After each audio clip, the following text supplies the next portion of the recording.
Hi everyone, Rich here. Well, the numbers are in for April for the Edmonton Real Estate Board. So what I want to do, I want to show you what's happening January through the end of April. And then what I also want to do is I want to show you what's going on in terms of prices, days on market, which way are they moving.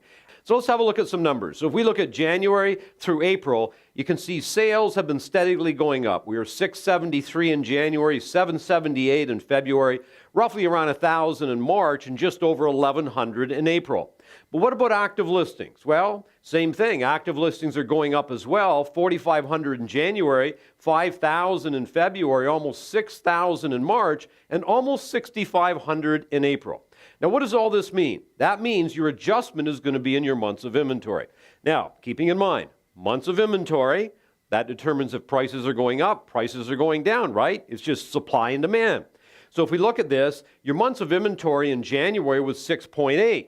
February went down to 6.5. Good news. Went down to 5.9 in March, and of course down to 5.7 in April. So really, your benchmark price stayed pretty close to the same. It's moved marginally, but not that much.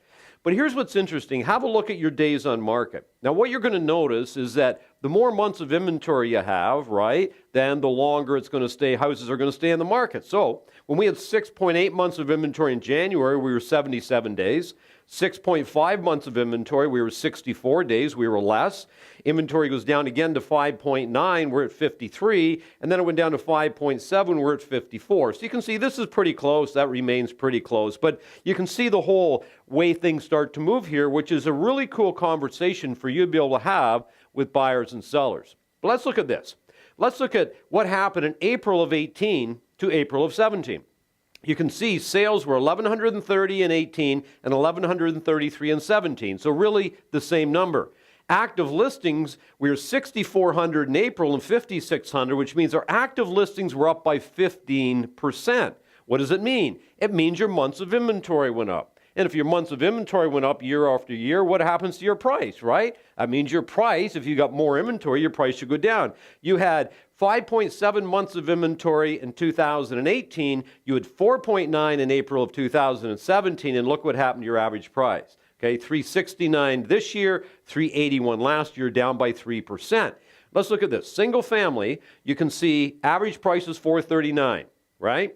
You can also see we've got 48 days on the market right here. Condo is 247, right? 65 days in the market. So there's more days in the market. So what do we know about condos? They have much more inventory. We come down to duplexes. You can see 333, 52 days in the market. Obviously, we've got less days in the market. Single family is going to be more expensive than condo. So hope that was helpful. And remember, everybody, it's a beautiful life. Make it count.